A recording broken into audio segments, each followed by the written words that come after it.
The vibrant city of Shanghai buzzed with life, its neon lights reflecting off the glass skyscrapers and bustling streets below. Amid the chaos, Li Wei, a talented young architect, felt nothing but calm anticipation. Today was his 25th birthday, but more importantly, it was the day he'd finally proposed to the woman he believed was his forever, Zhao Yiran. He had planned every detail meticulously: a romantic rooftop dinner overlooking the Huangpu River, a table set with soft candlelight, and a small velvet box hidden in his pocket containing the ring that symbolized his heart. But fate had a different plan. The moment that changed everything. On his way to the proposal, Wei decided to surprise Yiran at her favorite cafe near her office. Holding a bouquet of white lilies, her favorite, his heart raced with excitement. But as he approached the large glass windows, he stopped dead in his tracks. There she was, Yiran, laughing with Chen Rui, her junior colleague. They sat close, too close. Rui's hand casually rested on her lower back. As they leaned in for a photo, their faces inches apart, sharing an ease and intimacy that felt like a dagger twisting in Wei's chest. Wei couldn't move. His heart crumbled as he watched Yiran's radiant smile, the one that used to be reserved for him now, directed at another man. The bouquet slipped from his fingers, scattering petals across the pavement like fragments of his broken heart. Instead of confronting her, Wei walked away, the ring in his pocket now feeling like a cruel joke. The confrontation. Later that evening, Yiran showed up at his apartment, her face glowing, oblivious to the storm she'd unknowingly ignited.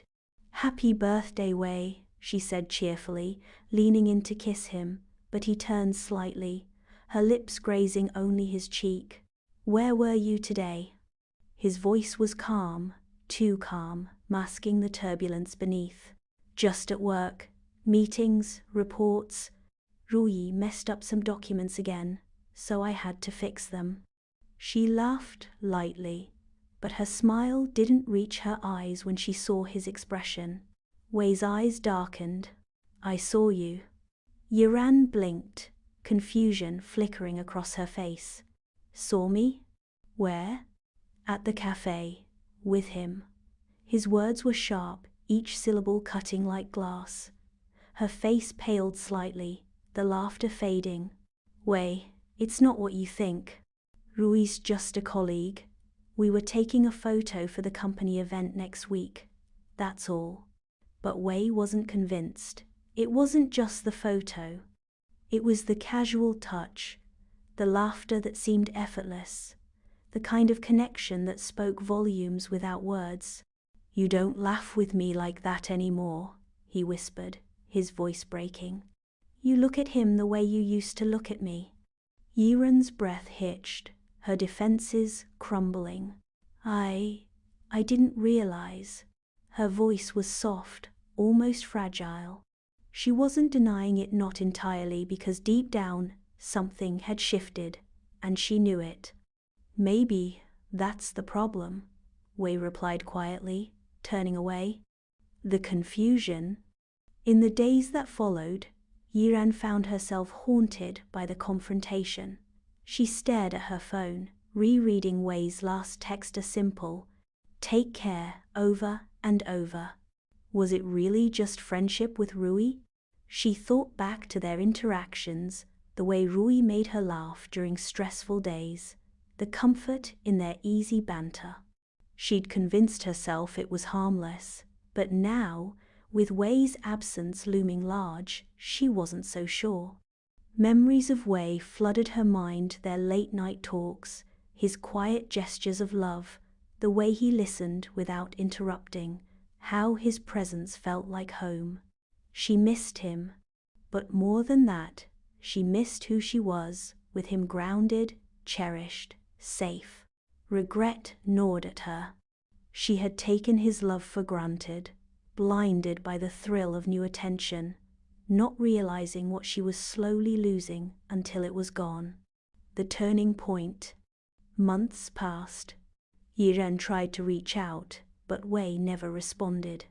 She buried herself in work, trying to fill the void, but nothing could distract her from the ache of his absence. Then one evening, at a networking event, she saw him, Li Wei. But he wasn't the same. He stood taller, his confidence no longer quiet but bold. He was surrounded by people, his charm magnetic, his smile genuine. And beside him was Lin Meng, a woman with soft eyes and an effortless grace. Their connection was undeniable, natural, and real in the way Yiran used to have with him. Her heart clenched. She'd expected him to be broken, lost without her. Instead, he had healed, moved on, thrived. And she was the one left behind. The desperate attempt. Unable to hold back, Yiran approached him after the event. Her voice trembled, but she forced a smile. "Wei, can we talk?" He looked at her with polite curiosity, as if she were just another acquaintance. "Of course." They stepped aside, and for a brief moment it felt like the world had paused. "I've been thinking about us," she began, her voice low. "I made mistakes. I didn't realize what I had until I lost it." Wei listened silently, his expression unreadable. "I miss you," she whispered, her eyes glistening with unshed tears.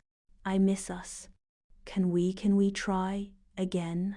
He exhaled slowly, his gaze steady. "Yiran, I loved you with everything I had, but love isn't something you return to out of regret. It's something you protect before it's gone." Her heart shattered, but "I still love you." Wes' smile was soft but final. "Maybe. But I deserve someone who knew it when it mattered." With that, he turned back to Lin Meng, leaving Yiran standing alone, surrounded by people, yet drowning in the silence of her own mistakes. The lesson. In the end, Yiran learned the hardest truth. Sometimes, we only realize the value of love when it's no longer ours to claim.